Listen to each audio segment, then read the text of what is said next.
پیارے دوستو، خانہ کعبہ میں ایک عورت زور زور سے پکار رہی تھی، اے میرے اللہ، اوپلے والی زینت کو کیا دولت دے دی، تو نے بدبو سے بڑے اوپلے والے نصیب میں خانہ کعبہ کی خوشبو کو لکھ دیا۔ دوستو، خانہ کعبہ میں پہنچ کر اس عورت کی خوشی کے مارے ٹانگیں کانپ رہی تھی۔ بس ایک ہی الفاظ اس کی زبان سے جاری تھے، اے میرے اللہ، اوپلے والی زینت کو کیا دولت دے دی۔ اس عورت نے خانہ کعبہ پہنچنے کے لیے 20 سال تک اوپلے تھاپے، جسے تھاپیاں بھی بولتے ہیں، جو جانوروں کے گوبر سے بنائی جاتی ہیں۔ اس عورت نے کبھی بھی نہ اچھا کھانا کھایا اور نہ ہی اچھا پہنا۔ اگر کبھی بیمار ہو جاتی تو پیسوں کو بچانے کی خاطر دوائی تک نہیں لیتی۔ جب 20 سال کے بعد اس نے اپنی جمع رقم نکالی اور گنی تو اللہ کے گھر کے دیدار کے لیے رقم ابھی بھی کم تھی۔ پھر اللہ تعالیٰ نے اس عورت کے ساتھ ایسا کیا کرشمہ کیا کہ اس نے نہ صرف اسے خانہ کعبہ بلایا، بلکہ یہاں عورت ہر جمعہ خانہ کعبہ میں نماز ادا کرتی تھی۔ اس عورت کا واقعہ سن کر پتھر دل بھی پگھل جاتے۔ پیارے دوستو، یہ واقعہ آپ کو اللہ کے قریب لے جائے گا، اس لیے آخر تک ہمارے ساتھ بنے رہیں، کیونکہ آپ کو اللہ کا کرشمہ دیکھنے کو ملے گا۔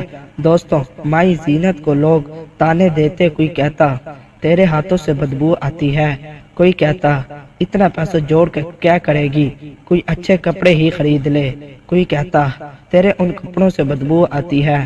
مائی زینت نے ایسے تانوں کے بیچ نہ جانے کتنے سال گزار دیے۔ مائی زینت گوبر سے بنے اوپلے بیچ کر پیسے جمع کر رہی تھی تاکہ وہ بیت اللہ یعنی اللہ کے گھر کا دیدار کر سکے۔ وہ نبی کریم صلی اللہ علیہ وآلہ وسلم کے روزے کو اپنی آنکھوں سے دیکھ سکے، یہی حسرت اسے زندہ رکھے ہوئی تھی۔ مائی زینت کا شوہر جوانی میں ہی اسے اکیلا چھوڑ گیا، اولاد سے اللہ تعالیٰ نے اسے محروم رکھا، ماں باپ بھی جوانی میں اللہ کو پیارے ہو گئے، اس بڑی دنیا میں وہ اکیلی تھی۔ مائی زینت کی خواہش تھی کہ وہ بیت اللہ سے لپٹ کر رو رو کر دعائیں مانگے۔ اسے طرف میں تڑپتی دھوپ ہو یا سخت سردی، وہ دن بھر اوپلے تھاپتی تھی۔ اس نے اپنی کمائی کو کبھی خود پر خرچ نہیں کیا، کپڑے اور کھانا جو کوئی دیتا اس پر گزارا کرتی۔ اگر کبھی بیمار ہو جاتی تو اللہ سے دعا کرتی، یا اللہ مجھے اس وقت تک اپنے پاس نہ بلانا جب تک میں تیرے گھر کا دیدار نہ کر لوں، تیرے نبی کا شہر نہ دیکھ لوں۔ اسی طرح تڑپتے ہوئے بیت اللہ کے آنس لگائے ہوئے اپنی کمائی کو صندوق میں رکھ دیتی تھی۔ کچھ دنوں بعد نکال کر دیکھتی، وہ پڑھی لکھی ہوئی نہیں تھی، اس لیے گن تو نہیں سکتی تھی، لیکن وہ سوچتی نہ جانے کب بلاوا آئے گا، کب میں اللہ کے گھر کا دیدار کروں گی۔ وہاں ان نوٹوں کو چومتی، اپنی آنکھوں سے لگاتی اور واپس اسی جگہ پر رکھ دیتی۔ برسوں سے یہی سب کچھ کر رہی تھی۔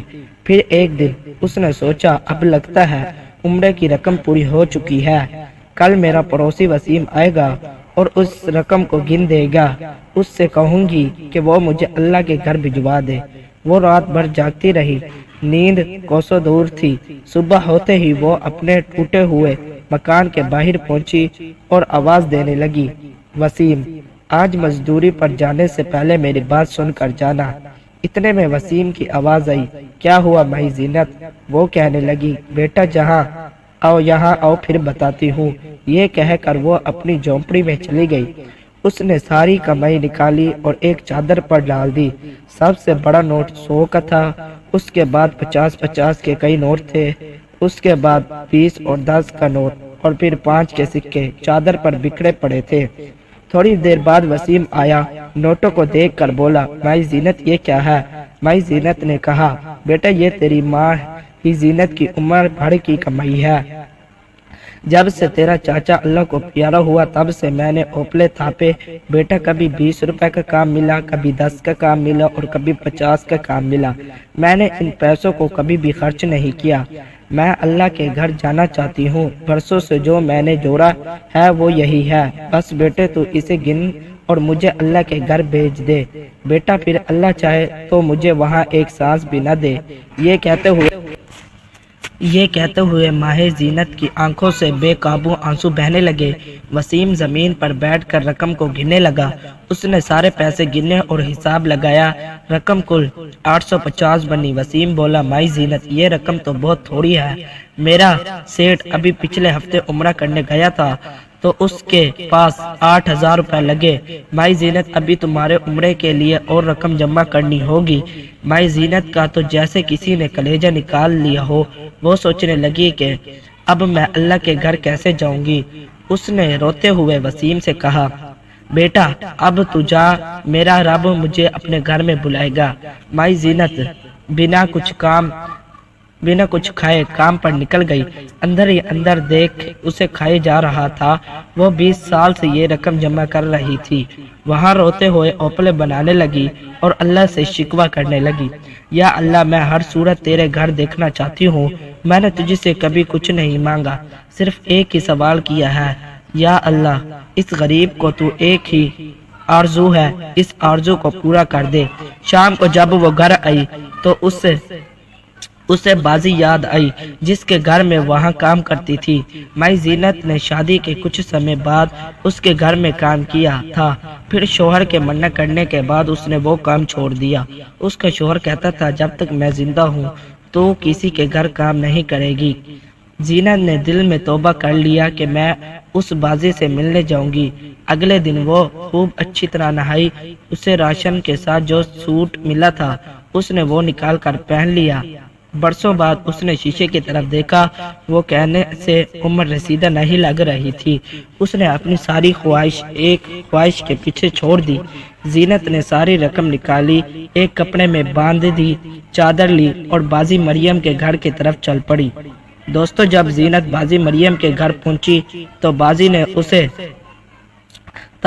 تنت پہچان لیا، شکایتی لہجے میں بولی، ارے زینت کیسی ہو، برسوں بعد یاد آئی، تم تو ہمیں بھول ہی گئی۔ بازی نے شکوہ کرتے ہوئے اسے اندر لے لیا۔ زینت نے بتایا کہ اس کا شوہر انتقال کر چکا ہے اور وہ ایک خاص کام سے ان کے پاس آئی ہے۔ بازی مریم ایک نیک اور رحم دل عورت تھی۔ زینت نے کہا، بازی مریم، شوہر اکرم کے جانے کے بعد میری زندگی کا صرف ایک ہی مقصد رہ گیا تھا، اللہ کے گھر جانا اور عمرہ ادا کرنا۔ میں نے دن رات محنت کی، یہ میرے حق حلال کی کمائی ہے، میں نے کبھی بھی بیماری میں ان پیسے کو خرچ نہیں کیا۔ زینت کی آنکھوں میں نم تھی، وہ بولی، مریم کا رشید نے ساری رقم گنی اور کہا، ان پیسوں میں خانہ کعبہ نہیں جا سکتی۔ بازی، میری زندگی تو برباد ہو جائے گی اگر میں اللہ کا گھر دیکھے بنا اس دنیا سے چلی گئی۔ مریم تم صبر سے کہہ کر مجھے اللہ کے گھر بھجوا دو، یہ میری ساری رقم ہے۔ اس نے رقم نکال کر بازی مریم کے سامنے رکھ دی۔ بازی مریم کو زینت پر بڑا ترس آیا، وہاں اس کے طرف کو محسوس کر رہی تھی۔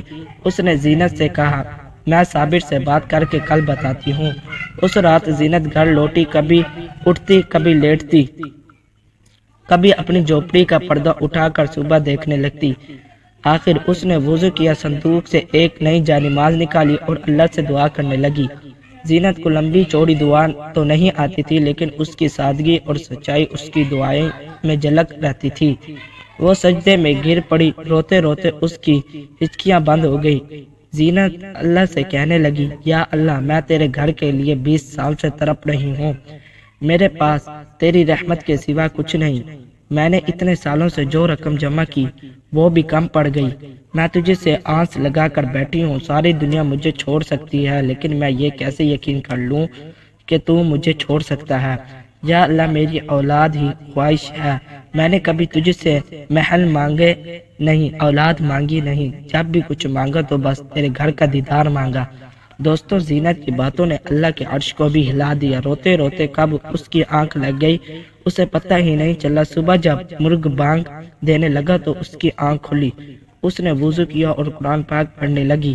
جس عورت سے اس نے قرآن پڑھا تھا اس نے اسے بیت اللہ کی تعریفیں سنائی تھی۔ صبح ہوتے ہی وہ پھر بازی مریم کے گھر پہنچ گئی۔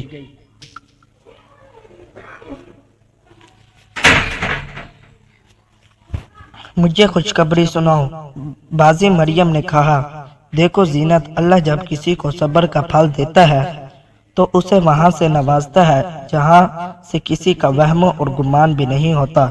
صابر نے میری بات مان لی ہے، اللہ کو تیری ادا اتنی پسند آئی ہے کہ اس نے وہاں پر رہنے کا تیرا پکا انتظام کر دیا ہے۔ ہمارا ڈرائیور سعودی عرب میں کام کرتا ہے، اس کے شیخ کی بیوی مر گئی، ہمارے ڈرائیور نے اس شیخ کو تیرے تمام باتیں بتائی۔ شیخ نے سنا اور رو پڑا۔ اس نے کہا کہ وہ تم سے شادی کرنا چاہتا ہے، اب انکار مت کرنا، تم ہمیشہ اللہ کے گھر میں رہو گی۔ زینت یہ سن کر سختی میں آ گئی۔ اس نے کہا مریم میں بری عورت ہوں، میں شادی کیسے کر سکتی ہوں؟ مریم بولی تم اس بات کو چھوڑو، اللہ تمہیں اپنے گھر بلا رہا ہے اور تم انکار کر رہی ہو۔ زینت نے آخر کار ہار مان لی۔ اسے اپنی قسمت اور کانوں پر یقین نہیں ہو رہا تھا۔ کچھ ہی دنوں میں سب انتظام ہو گیا۔ سعودی شیخ پاکستان آیا اور اس نے زینت سے شادی کی، اسی سعودی عرب لے گیا۔ جب زینت خانہ کعبہ پہنچی تو وہ بے حال ہو گئی۔ اس کی آنکھوں سے آنسو جاری تھے۔ وہ پکار رہی تھی یا اللہ تو نے میری قسمت یوں چمکائی کہ میں نے کبھی سوچا بھی نہیں تھا۔ شیخ اس کی باتوں کو سن کر رو پڑا۔ پھر زینت بیت اللہ سے لپٹ کر خوب روئی۔ کچھ سالوں کے بعد جب وہ واپس پاکستان لوٹی تو اس کے ہاتھ میں سونے کی چوڑیاں تھی اور چہرے پر رونق تھی۔ محلے والے جو کبھی اس سے دور بھاگتے تھے اب اس کے قریب بیٹھتے تھے۔ سب یہی کہہ رہے تھے اللہ نے اوپلے والی زینت کے نصیب جگا دیا۔ دوستو مال کا دار و مدار ہمیشہ نیت پر ہوتا ہے۔ جب اللہ کسی سے خوش ہوتا ہے تو اسے وہاں سے نوازتا ہے جہاں سے کسی کا وہم و گمان بھی نہیں ہوتا۔ ویڈیو اچھی لگی ہو تو چینل کو ضرور سبسکرائب کریں اور اپنی رائے کا اظہار کمنٹ میں ضرور کیجیے گا اور بیل آئیکن کے بٹن کو بھی پریس کر دیں تاکہ ہمارے آنے والی ہر نئی ویڈیو آپ تک برائے وقت پہنچ سکے۔ اللہ حافظ۔